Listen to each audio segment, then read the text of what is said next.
Atos dos Apóstolos, capítulo 13. Nós vamos ler o versículo 13 e o versículo 14.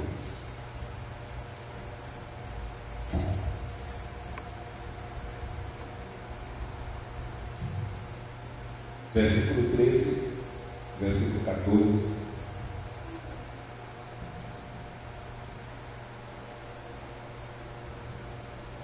Hoje nós vamos trabalhar somente esses dois versículos, ou melhor, 13, 14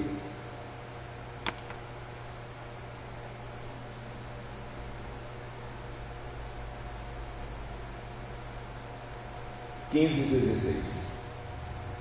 No próximo culto iremos estar trabalhando o sermão de Paulo. Vamos separar o sermão nessa noite por considerá-lo muito importante para nós. É o único sermão de Paulo que foi escrito com um conteúdo mais abrangente. Você não vai encontrar outro sermão de Paulo tão completo como esse aqui. Então, nós vamos apresentar o sermão de Paulo junto com os outros sermões que tem no livro de Atos, que nós já vimos até agora, o sermão de Pedro no Pentecostes, o sermão de Pedro diante do Sinédrio, a segunda pregação de Pedro, a pregação de Estevão, a pregação de Felipe. E aí nós vamos observar essas pregações e notamos que elas têm uma única estrutura. E nós queremos separá-lo porque entendemos que não existe melhor recurso, melhor referencial para que nós entendamos como pregar o Evangelho do que a própria pregação dos apóstolos. Então, no próximo estudo nós vamos estar abordando a pregação do apóstolo Paulo e vamos especificar a estrutura que ele usou, a fim de que possamos não copiar o sermão, mas observar como ele desenvolveu a sua argumentação até chegar o momento de apresentar a Cristo como Salvador. Mas aqui queremos trabalhar esses 4 versículos nessa noite. Está escrito, capítulo 13 de Atos, a partir do versículo 13: E partindo de Pafos, Paulo e os que estavam com ele chegaram a Perge da Panfilha, mas João, apartando-se deles, voltou para Jerusalém. E eles, saindo de Perge, chegaram a Antioquia da Pisídia, e entrando na sinagoga no dia de sábado, assentaram-se. E depois da lição da lei e dos profetas, lhes mandaram dizer os principais da sinagoga: Varões e irmãos, se tendes alguma palavra de consolação para o povo, falai. E levantando-se Paulo e pedindo silêncio com a mão, disse: Varões israelitas, e os que tendeis ao Senhor, ouvi. Vamos orar. Deus amado, nós queremos colocar a nossa vida mais uma vez diante de Ti. E queremos pedir que o Senhor seja conosco nesse momento, Senhor, em que estudamos a Tua palavra, Senhor.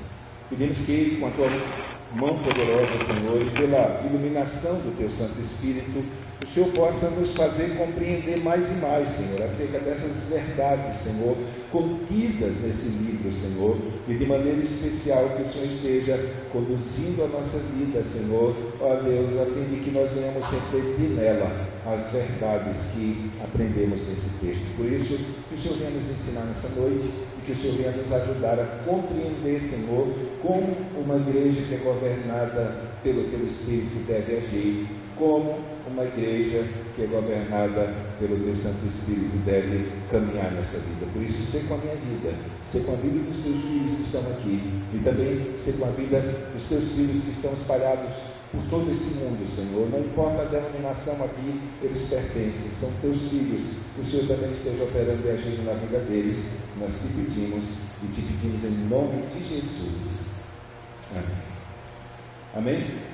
Estamos no 13º capítulo de Atos dos Apóstolos. Semana passada nós trabalhamos a realidade do movimento da igreja agora em direção ao mundo. Então, ela sai daquele contexto em que a igreja praticamente se dedicou por um longo período de tempo à evangelização dos judeus, e agora com Paulo ela alcança novas fronteiras, e agora os confins da terra estão sendo invadidos pela pregação do Evangelho. Antes de trabalharmos a realidade do que queremos partilhar com os irmãos essa noite, queríamos, pelo menos no versículo 13, traçar algumas lições que são importantes aqui. Uma das coisas que talvez mais afetem a comunidade cristã, sem que ela perceba e se instaure, causando um estrago terrível, é a questão do orgulho espiritual. A ausência do governo do Espírito Santo na vida de um cristão ou na vida de um líder pode conduzi-lo a se tornar uma pessoa arrogante, uma pessoa soberba e até insanamente uma pessoa que se acha insubstituível na obra de Deus. Pessoas que têm esse tipo de inclinação, pessoas que têm esse tipo de ideal de vida ou de autoimagem, elas precisam aprender com um homem chamado Barnabé. Lá em Atos capítulo 13, do 1 ao 13, nós vimos toda aquela ação sobrenatural e espiritual que o Espírito de Deus operou no meio da igreja de Antioquia. E ele simplesmente, da mesma maneira que ele aplica a salvação à vida de todos aqueles por quem Cristo morreu na cruz para salvar, através do novo nascimento, da iluminação e da compreensão da mensagem do Evangelho, da mesma maneira, esse mesmo Espírito é aquele que torna visível a comunidade da igreja, aqueles a quem Deus, de antemão, no seu plano eterno, escolheu para serem obreiros na sua obra. Então nós vimos na experiência da igreja de Antioquia, enquanto eles estavam reunidos em oração e jejum, que o Espírito Santo fala por intermédio de um dos profetas e diz: separai-me a Barnabé e a Saulo para a obra que eu os tenho ordenado. Quando nós vemos a lista de obreiros que estavam cuidando da igreja de Antioquia, se fôssemos colocar numa estrutura como ela é estabelecida administrativamente em nossos dias, nós tínhamos Barnabé como pastor presidente da igreja de Antioquia e o seu quarto co-pastor, o quarto da linha de sucessão, era Saulo de Tarso.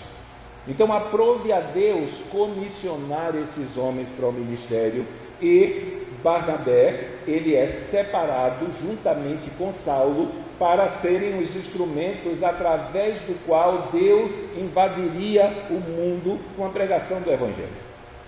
Estudamos acerca do início da primeira viagem, até que eles se deparam com o procônsul Sérgio Paulo, e ao pregarem o Evangelho para eles, culminando com aquela obra sobrenatural que Deus realizou diante dos olhos do procônsul, quando Paulo, ele confronta, literalmente ali um confronto de poderes com aquele Elimas, o mágico, e Paulo agora se levanta como aquele a quem lá em Atos capítulo 9 Deus anunciou a comissão.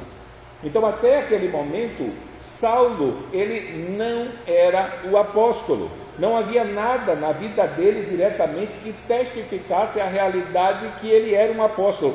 Principalmente, o que mais testificava a autenticidade de um apóstolo era a manifestação daquilo que é conhecido como dom apostólico de poder, como alguns chamam.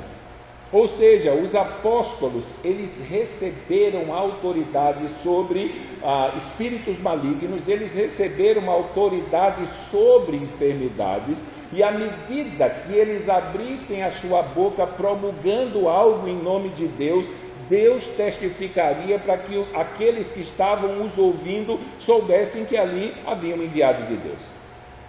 Então Paulo, ele sai de Antioquia, da igreja de Antioquia, como auxiliar de Barnabé. Barnabé sai como o chefe da missão. Só que Deus tinha um plano maior nesse caso. Da mesma maneira que no Antigo Testamento, vez por outra, Deus invertia a primogenitura e dava a bênção do primogênito a outro, e dava a honra do primogênito ao segundo. Da mesma maneira, Deus, em seu plano eterno, ele virou as cartas na sua obra. E aqui nessa experiência, na caminhada da missão, Deus inverte a liderança da obra missionária, e agora não é mais Barnabé e Saulo que saíram de Antioquia, mas agora aqui no capítulo 13, versículo 13, é Saulo com aqueles que estavam com ele. O nome Barnabé nem é citado. E a partir desse momento, tudo o que vai acontecer até o capítulo 28 tem a marca de um homem chamado Paulo, o apóstolo Paulo. Mas o que me chama a atenção, e o que tem, talvez você escute o que é que isso tem a ver com aquilo que nós falamos no início, é que Barnabé, não há nenhum registro que ele se sentiu ofendido ou diminuído pelo fato de Deus o haver tirado da liderança e colocado Paulo no lugar dele. Imagine a situação, numa assembleia de igreja, na hora da votação pela nova diretoria, alguém propusesse que o pastor auxiliar se tornasse pastor presidente e o pastor presidente pastor auxiliar. É uma coisa parecida com essa. E simplesmente Barnabé não esboçou nenhuma reação. Não há nenhum registro de algo contrário, e o que prova isso é que Barnabé continuou na equipe seguindo Paulo. Eles vão ter um probleminha lá na frente, capítulo 15, quando na segunda viagem missionária, Barnabé vai querer levar seu sobrinho de novo, e Paulo diz, não, eu não vou levar ele. E por força dessa desavença, Barnabé, ele ficou, e Paulo seguiu com outro companheiro de missão chamado Silas, e eles fizeram a segunda viagem missionária. Mas não houve nenhum problema no relacionamento deles, só houve uma inversão de autoridade. E a partir de agora, Saulo, que por estar adentrando o mundo gentílico, assumiu o seu nome grego, que é Paulo. Ele sempre foi chamado dos dois, e se eu faço questão de lembrar os irmãos, essa repetição é proposital, porque existem alguns estudos aí que dizem que se seu nome não tem um sentido bom, então você deve trocá-lo, porque o significado que o seu nome tem vai atrair as coisas para você. E aí eles tentam dizer que Saulo mudou de nome depois que se converteu, e na verdade ele não mudou de nome. Ele tinha o seu nome judaico e ele tinha o seu nome grego. Ele era judeu de nascença e era grego de nascença, romano de nascença, melhor assim dizendo.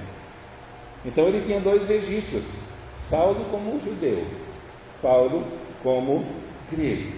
Então não houve nenhum tipo de situação ou circunstância que viesse desanimar ou debilitar Barnabé, e ele continuou ativo e continuou trabalhando na obra. O mesmo não aconteceu com seu sobrinho.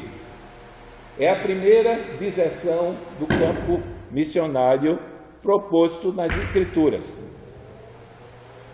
É a primeira.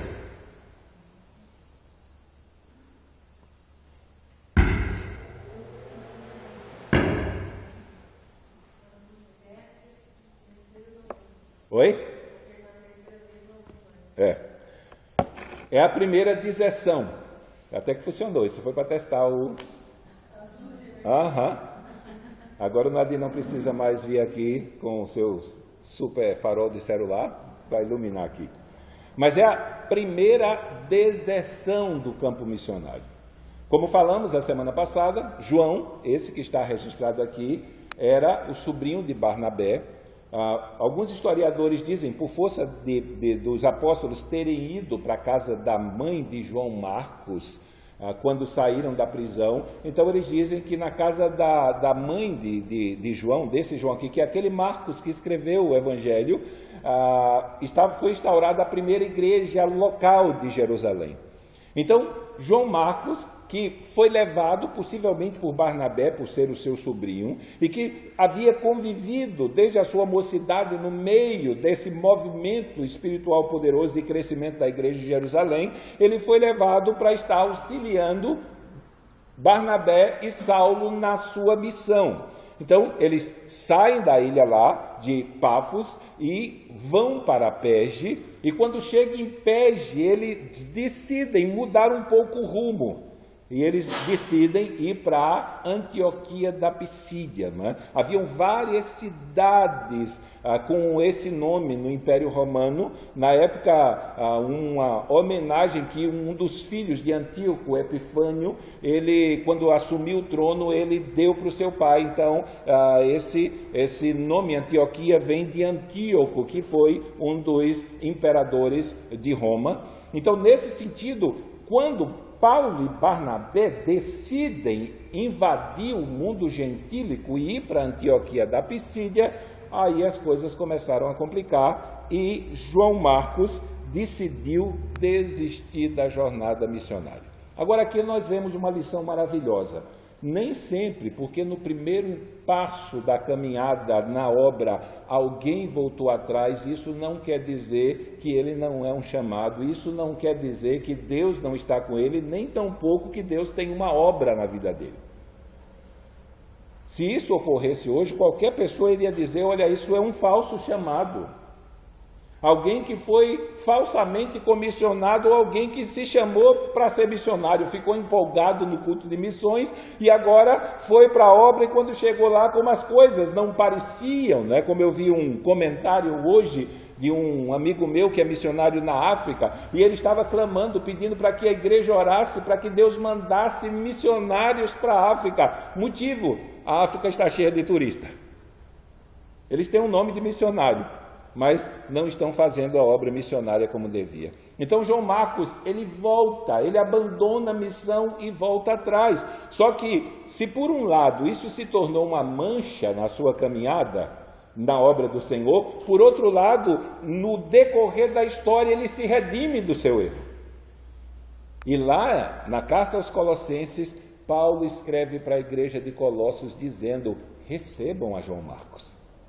E quando Paulo escreve a sua segunda carta a Timóteo, ele diz para Timóteo, quando ele está próximo da sua morte, para que ele trouxesse João Marcos, porque João Marcos era muito útil para ele.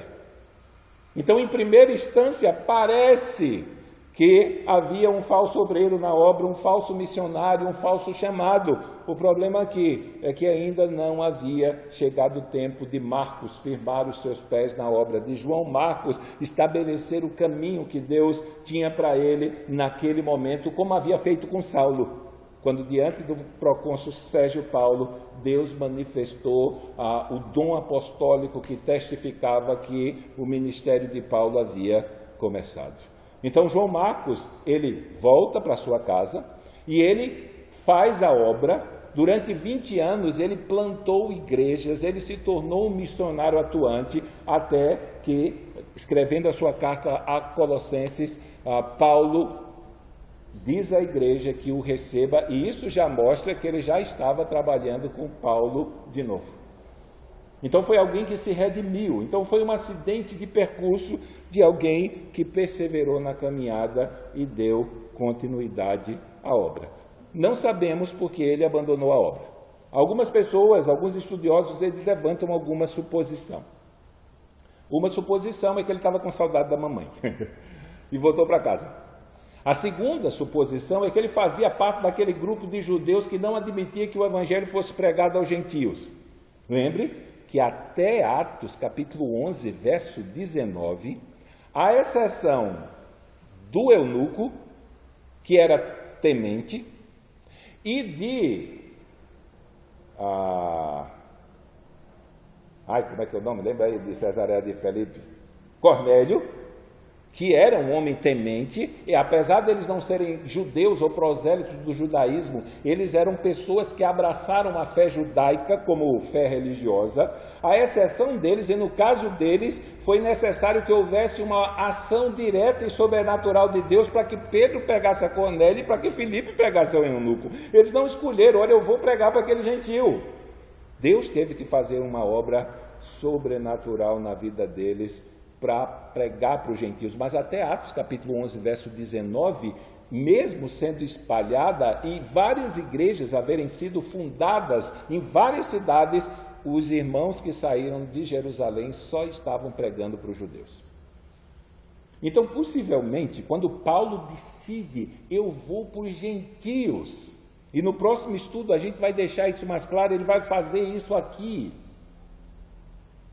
Nessa primeira viagem ele vai ficar irritado com os judeus e a oposição dos judeus, porque Paulo prega o sermão e o povo fica admirado com o sermão de Paulo, e aí na próxima semana chamam ele e a sinagoga superlota. E aí os anciãos da sinagoga, os judeus, começam a olhar com Paulo com ciúme já, e já começam a causar problema e causar encrenca. Eles têm uma atitude diferente daquela que Barnabé, cheio do Espírito, teve para com Paulo.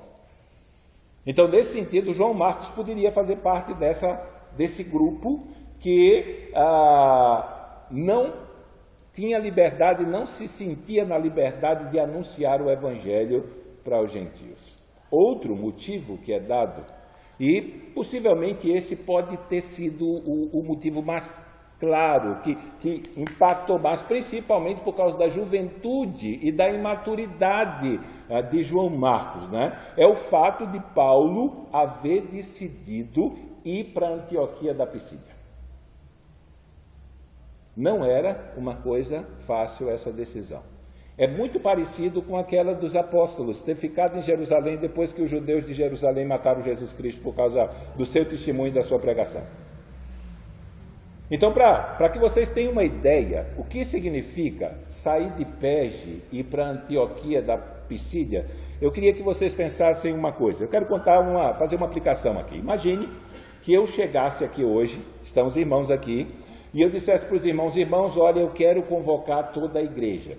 Nós estamos com um avanço missionário marcado daqui a 3 semanas e nós queremos que todos os membros da igreja vão. Então nós não queremos que nenhum membro da igreja fique de fora. Só que tem alguns problemas, irmãos. O transporte já está alugado para os irmãos irem, só que tem um problema. Primeiro é que o transporte vai nos abandonar e vai nos deixar a uma distância de 160 quilômetros da cidade que a gente vai evangelizar. Então os irmãos vão embarcar aqui na frente da igreja e 160 quilômetros antes da cidade nós vamos descer. O motivo, irmãos, é que não tem caminhos muito bons para que o ônibus possa nos levar até a cidade.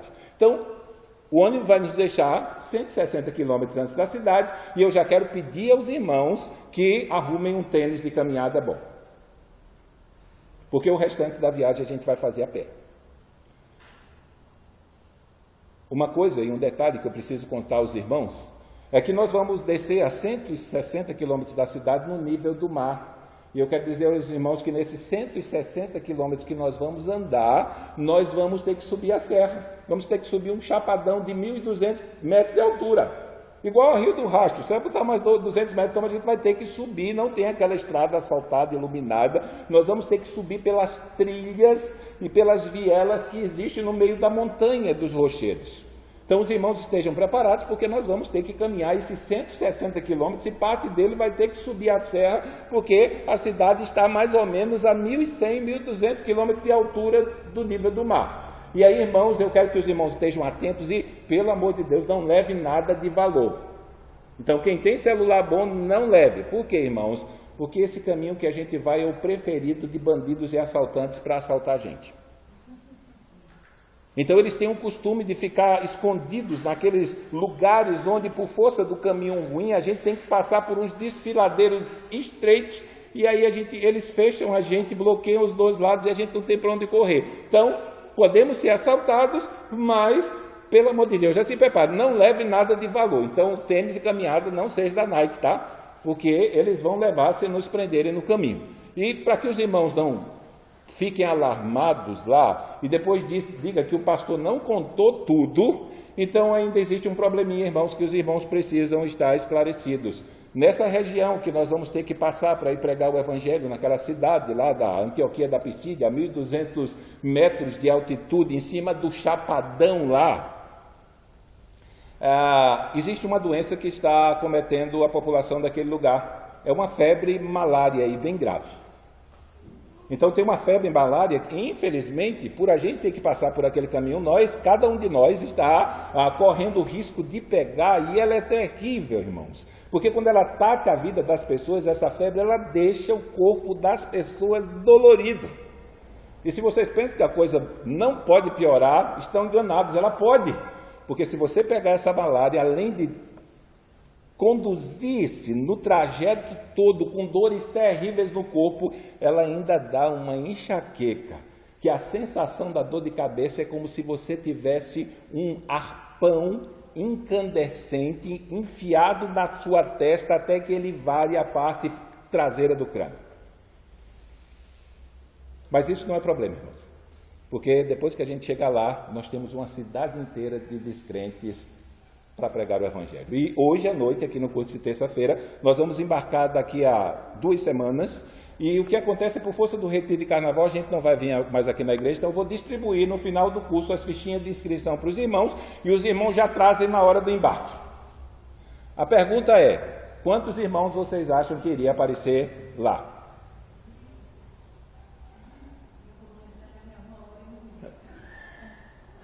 Gente, possivelmente, eu acredito, eu posso estar errado, é uma dedução, tá? Não é uma interpretação, que foi disso que João Marcos correu. Porque isso era o caminho que Paulo e Barnabé e João Marcos teriam que tomar para chegar em Antioquia da Psídia. Um detalhe, só um detalhe, Paulo já estava com a malária. Os estudiosos tendem a dizer que aquele espinho na carne que ele diz era justamente essa malária que ele havia contraído. Então Paulo, ele estava no litoral tranquilo, poderia pregar o Evangelho ali, mas ele muda de rumo e vai para Antioquia da Psídia, e aí não tem como nós não podermos dizer que tudo isso estava debaixo da ação do Espírito Santo conduzindo. Então, da mesma maneira que o Espírito Santo, para dirigir Saulo e Barnabé para a obra missionária, ele fala à igreja, mas é a igreja que impõe a mão, é a igreja que envia, e lá na frente se diz que é o Espírito Santo que enviou. Da mesma maneira que ele, quando chega na ilha lá de Pafos, ele faz com que Paulo viaje quase 160 quilômetros, para pregar o Evangelho ao procônsul Sérgio Paulo. Esse homem se converte, agora o Espírito Santo dá outra guinada, e quando eles chegam em terra firme, saem daí, ele chega em Perge, o Espírito Santo dá outra guinada de 160 quilômetros a pé. Ele podia ter pregado em outras cidades, mas que instrumento o Espírito Santo usou agora para converter o caminho de Paulo para Antioquia da Psídia? Possivelmente tenha sido a febre malária que ele pegou. Na carta aos Gálatas, no capítulo 4, se eu não me engano, no verso 13, ele diz o motivo por que foi pregar lá na Galácia. Ele diz que foi pregar aos irmãos por causa de uma enfermidade que ele havia pegado. Então, possivelmente, Paulo foi levado à Galácia para se tratar dessa enfermidade. Só que, mesmo sofrendo do jeito que ele estava sofrendo com a enfermidade, ele não parou em momento algum. Às vezes eu fico pensando nas desculpas que nós inventamos para não evangelizar. Imagine, o ano passado a gente fez algumas convocações, irmãos, vamos evangelizar sábado à tarde. E aí eles não nos diziam diretamente, né, mas os parentes de Chloe falavam, né, as desculpas que alguns irmãos davam para não ir evangelizar no sábado à tarde. Uns não iam porque era muito quente. Outros não iam porque sábado era dia de limpar a casa. Outros não iam porque sábado era o dia de dormir, porque haviam trabalhado a semana toda e estavam cansados. E aí a gente saiu vindo de reclamação em reclamação, de desculpa em desculpa, para não ir pregar o Evangelho. E aí a gente se depara com Paulo da vida, doente, com uma enfermidade terrível, a ponto da própria enfermidade fazer com que ele caísse na graça do povo da Galácia. Se foi essa febre malária que dava naquela região, Paulo tinha dores de cabeças terríveis, daí a ideia do espinho na carne, né, por força, por isso que os estudiosos caem mais para essa área, dele associar o sofrimento dele a um espinho cravado na sua carne, porque quem estudou sobre essa doença e quem pesquisou disse que a enxaqueca dada por ela, a dor de cabeça dava a impressão que alguém tinha esquentado um varão no fogo e quando esse varão estava incandescente havia enfiado na testa daquele que estava com a malária. E a sensação da dor de cabeça era como se você tivesse um ferro incandescente dentro da sua cabeça queimando tudo. E Paulo foi. Paulo foi. E aí a gente entende de forma mais clara, estudando o livro de Atos dos Apóstolos, o que significa uma igreja cheia do Espírito. O que significa o governo do Espírito Santo operando na vida do seu povo. Eu estava pensando hoje que vamos começar os 3 meses de jejum nos domingos, mas nós vamos, durante a semana, enviar mensagens para o grupo e uma oração nós vamos pedir que se faça todo dia. Deus, que o Teu Espírito governe a minha vida. Essa oração eu faço todo dia. Deus, que o Teu Espírito governe a minha vida, porque se Ele governa com poder, a minha vida vai ser transformada de maneira radical. E eu vou ser mais frutífero, vou ser mais atuante, não vai haver mais empecilho, porque até eu arrumo empecilho às vezes para não fazer as coisas. E isso nada mais é do que falta do governo do Espírito Santo na vida. E nós precisamos clamar a Deus, lá em Atos capítulo 4, verso 29 a 31. Os apóstolos saem lá do Sinédrio, se reúnem com os irmãos e dizem, olha, eles ameaçaram a gente. Eles disseram que se a gente continuar pregando no nome de Jesus, eles vão fazer coisa ruim com a gente. E a igreja não fez aquela oração, eu decreto que essa palavra está quebrada. Eles oraram, Senhor, vê as ameaças dele. E que o Senhor nos dê ousadia para continuar pregando a tua palavra. E o texto diz que todos foram cheios do Espírito e no outro dia estavam pregando no mesmo lugar onde as ameaças foram feitas. Moral da história, não foi 2 apóstolos chamados, foram 12 apóstolos presos como criminoso, numa prisão comum. E aí Deus age mais uma vez de forma sobrenatural, usa Gamaliel para defendê-los diante do Sinédrio, só que dessa vez não foi só ameaça, eles apanharam. Eles apanharam, eles foram surrados, cada um recebeu 39 chicotadas com um chicotezinho de couro. Quem na sua infância já apanhou com uma cinta de couro ou um chinelinho daquele de couro, gente, couro dói. Agora imagine você levar 39 chicotadas. E depois de levar 39 chicotadas com as costas todas feridas, o sangue escorrendo, eles saíram fazendo festa e agradecendo a Deus por serem considerados dignos de padecer ou de sofrer pelo nome de Jesus Cristo. E o que acontece? Eles voltam a pregar. Deus levanta Estevão. Estevão, cheio do Espírito Santo, se levanta para pregar e os seus ouvintes perderam o senso comum. E ao invés de se converterem, mataram Estevão.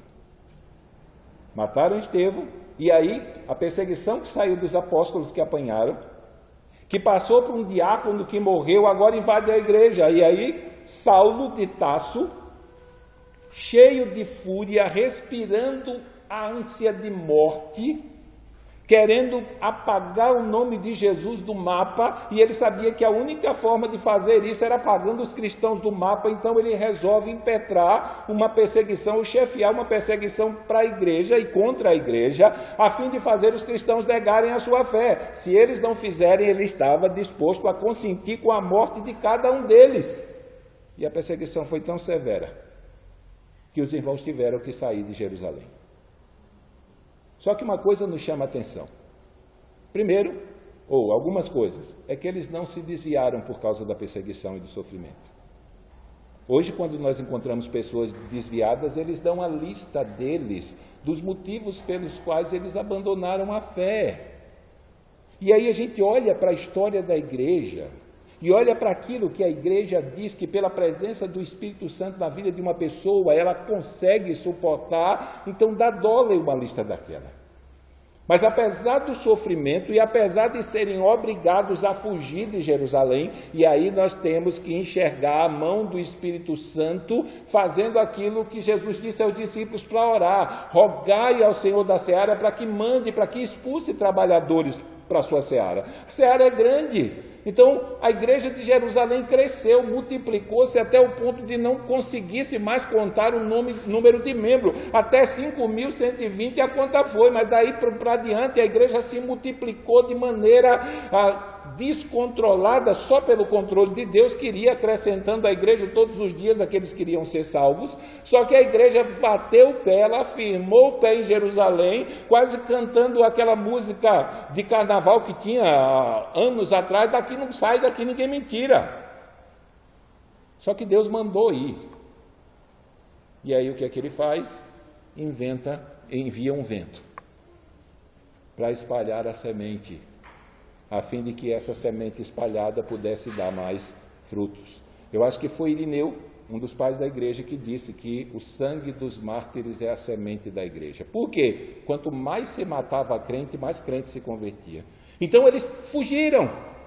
Só que eles não fugiram voltando para os seus lares desviados, eles fugiram, e por onde quer que eles passavam, eles falavam de Jesus Cristo, e aí a igreja começou a crescer mais e mais. Então não há nada, absolutamente nada, que possa impedir o trabalhar da igreja no que diz respeito ao seu serviço na obra, se ela está cheia do Espírito Santo. E se ela está governada pelo Espírito Santo. Por isso nós precisamos orar. E precisamos pedir não enchimento de volume, como nós vemos comumente nos vídeos e nas pregações sendo dita, mas um enchimento de governo. Temos que pedir ao Espírito Santo que governe a nossa vida, que conduza a nossa vida, que leve-nos para aqueles lugares onde o Evangelho precisa ser anunciado. Então, olhando para a história da igreja desde o princípio, o espinho da carne de Paulo não era nada, se bem que o fez sofrer. Foi algo terrível, gente. É por isso que há uma inclinação muito grande a se acreditar que ele pegou essa malária, essa febre malária, por causa da agonia que passava aquele que pegava essa malária quando as enxaquecas vinham. Foi o único momento em que Paulo disse, a ideia do texto é que, ó Deus, se o Senhor não fizer nada, está difícil continuar. Mas Deus disse, o que você precisa para continuar é a graça, não é a cura. E aí ele disse que até nesse sofrimento dele, a partir daquele momento, ele iria se alegrar. Então, uma igreja governada pelo Espírito Santo, não existe nada que a impeça de continuar a sua jornada. Não existe nada que a esfrie. Não existe nada que tire o brilho dela. Lembra do que nós estudamos em 2:41? Eles perseveravam na doutrina dos apóstolos, na comunhão, no partir do pão e nas orações. Então, uma marca de quem está governado pelo Espírito Santo é o envolvimento dessas pessoas de forma contínua e perseverante naquilo que conhecemos sobre obra de Deus. E nesse sentido, nós precisamos confessar que a nossa Igreja Batista Nacional de Santa Rosa do Sul é uma igreja seca do Espírito. A prova são os nossos cultos semanais de estudo bíblico, a prova tem sido os nossos cultos de domingo. Antigamente nós dizíamos, basta aparecer uma oferta melhor que os jovens sumiam da igreja. Hoje em dia a coisa piorou, não precisa ser jovem. Pode ser adulto e velho. Basta haver uma proposta desse mundo que de alguma maneira venha trazer algum tipo de satisfação para eles, e isso é o suficiente para eles virarem as costas para Deus, virarem as costas para a causa de Deus, e isso é o reflexo de alguém que está sendo governado pela sua natureza pecaminosa, alguém que está sendo governado pelo curso desse mundo, ou alguém que ainda está sendo governado em algumas áreas da sua vida pelo próprio diabo. Então nós precisamos pedir a Deus que nos ajude, nos encha do seu Espírito, que o Espírito Santo nos governe Porque se Ele nos governa, como cantamos aquela música Adorador, não é? Adorar é servir, gente. Adorar não é cantar. Infelizmente, quem escreveu essa música tem a ideia de cantoria, inclusive na prisão. Paulo e Silas lá, com as costas tudo cortado, cantando a Deus. Adoração, a palavra significa literalmente serviço. Então, em tudo que nós fazemos nessa vida, com o propósito de glorificar a Deus, isso são expressões de adoração. E aí, uma igreja cheia do Espírito, nada pode impedir essa igreja de adorar a Deus com a sua vida. Não apenas com culto, mas também com o seu caminhar, no seu trabalho, no seu lazer ou em qualquer outra situação. Então, quando nós pensamos nessa simples realidade, Deus mudou a liderança da igreja, sem consultar o pastor presidente. Simplesmente, um dia eu era pastor presidente, no outro dia eu sou auxiliar do meu 4º pastor auxiliar, não é nem do 2º na escala, é aquele lá, o último da fila. Agora Deus chega lá e põe ele no meu lugar. E Barnabé simplesmente não se importa com isso, porque ele servia a Deus. E se Deus queria dessa maneira, que assim o seja, era a melhor maneira de ser. Temos um missionário que abandonou a obra, mas o fato de ele ter abandonado a obra momentaneamente, isso não quer dizer que ele não foi chamado por Deus. Nós estamos ainda carregando, gente, a nossa corrupção. Nós somos pessoas fracas, incapazes, debilitadas e limitadas, que dependemos em tudo da ação do Espírito Santo com poder na nossa vida. Nós precisamos dele. E o fato de termos as nossas limitações, debilidades, fraquezas e imperfeições, isso não é uma desculpa para que a gente não faça a obra. Não é uma desculpa. Porque para os apóstolos, ele disse em Mateus 28, 18, toda a autoridade me foi dada no céu e da terra. Então, vão.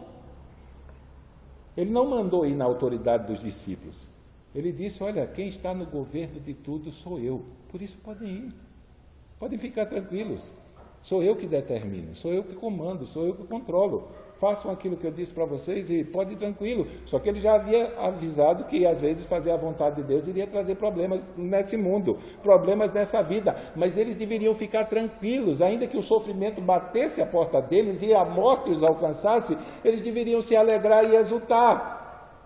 Porque havia um prêmio naquele tesouro que ladrão não pode roubar, que traça não pode roer e que ferrugem não pode estragar, esperando ele lá no céu, e seria dele eternamente, nunca mais ele perderia. Então, se você perder nessa vida, meu querido, se alegre. Há uma recompensa muito grande esperando você lá. E isso impulsionava a vida da igreja. Eles não viviam mais para esse mundo governado pelo Espírito Santo. Eles viviam para o reino de Deus e para a sua justiça. Então, nesse sentido, nós precisamos aprender com esses homens. Paulo não era um super-herói. Paulo não era um super-homem. Não era um The Flash. Não era um Hulk. Ele era um homem igual a mim e a você. Como Pedro era, como os outros apóstolos eram. Como aqueles irmãos que foram perseguidos eram e que foram mortos. Eles eram pessoas igual a nós, cuja vida estava sendo conduzida pelo Espírito Santo, para que a vontade de Deus se aplicasse à vida deles. E para que a vontade de Deus, pela pregação do Evangelho, alcançasse a vida daquelas ovelhas que estão fora do aprisco. Então, eu e você precisamos pensar nisso. O que nós faríamos com a fichinha de inscrição? O que nós faríamos? João Marcos rasgou e correu. Se recuperou lá na frente, mas ficou marcada a vida dele com a mancha. Paulo e Barnabé, eles não se importaram com os perigos do caminho, com os perigos de ladrões. Ele vai contar isso no seu testemunho lá de 2 Coríntios, capítulo 12. Ele passou por perigos de salteadores. Ele conta isso lá, mas ele não se importou. Era a obra de Deus que tinha que ser feito. E aquilo que Deus queria que fosse feito era o mais importante. Então, nessa noite, eu quero que você saia daqui pensando nisso. O que você faria com a sua fichinha de inscrição? E se nessa hora a gente pensava, eu não sei, ou talvez eu nem preenchesse, nem aparecesse lá no dia. Chegou a hora de você começar a orar também todo dia, Senhor, que Teu Espírito me governe. e me ajude a vencer o meu eu. E me ajude a mortificar o meu eu, a fim de que a tua vontade prevaleça e seja isso que seja feito na minha vida. Então, curva a sua cabeça. Vamos orar. Pai amado, nós queremos te agradecer pela tua palavra. Queremos te agradecer, Senhor, porque em 2 versículos, em 4 versículos, Senhor, que parecem transmitir uma mensagem tão simples, mas existem lições poderosas, Senhor, que podem nos fazer refletir, Senhor, e entender que sem Ti nada podemos fazer, e compreender o quanto nós precisamos bater na Tua porta, pedindo o Teu socorro, a fim de que a Tua vontade seja feita e vista em nós. Por isso nós pedimos ao Senhor pelos Teus filhos que estão aqui nessa noite. Pedimos ao Senhor que o Senhor nos ouça, Senhor, ó Deus, e nos faça perseverar nessa jornada, Senhor, porque mesmo nessa caminhada, Deus, ó Deus, e culto, estudo e tudo mais, muitas vezes nós fraquejamos, mas pedimos ao Senhor que o Senhor não permita que isso aconteça com a nossa vida, mas que nós tenhamos desejos no nosso coração e tenhamos prazer, Senhor, em estarmos juntos, reunidos, Senhor, ouvindo e aprendendo mais da Tua palavra. Ó Deus, pedimos que o Senhor nos impulsione e nos expulse para o mundo, não para sermos mundanos, mas para que a Tua luz possa brilhar no meio das trevas e vidas serem alcançadas. Por isso que o Teu Espírito Santo nos encha, porque a Tua palavra diz que uma igreja cheia do Espírito Santo prega, não importa as ameaças, ela prega, não importa o sofrimento, ela prega, e ainda que tenha que morrer por isso, ela prega, Senhor. E o Senhor é o mesmo Deus, o Teu Espírito é o mesmo Espírito, e nós somos o Teu povo, Senhor, que queremos glorificar o Teu nome com a nossa vida. Por isso, nos enche do Teu Espírito, Senhor, e nos expulsa para a seara, a fim de que nós possamos colher, Senhor, vida, Senhor, para a glória do Teu reino. Pedimos pelos Teus filhos que não estão aqui nessa noite. Ó Deus, pedimos por aqueles que comumente desaparecem, Senhor. Ó Deus, e nós não conseguimos compreender como alguém habitado pelo Teu Santo Espírito, Senhor, pode estar tão ausente da comunhão do corpo e ainda assim acreditar que é convertido, Senhor. É impossível nós lermos as Escrituras e acreditar na comunhão, na conversão de alguém que não tem prazer, Senhor, de estar comungando com Teu povo, de estar te cultuando com Teu povo, de estar aprendendo a Tua palavra. Por isso, Deus, sê com eles, Senhor. Se por fraqueza, Senhor, na caminhada, ou se por ausência de novo nascimento, Senhor, mas que o Senhor esteja operando na vida deles, porque já ouviram demais, já conheceram demais, Senhor, e se não nascerem de novo, isso se virá de prova contra eles no dia do juízo e intensificará os tormentos deles, Senhor, no fogo do inferno. Por isso nós pedimos, Senhor, que o Senhor abra o seu entendimento, abra o seu coração, aquilo que a Tua palavra diz lá em Atos 2,41, Deus.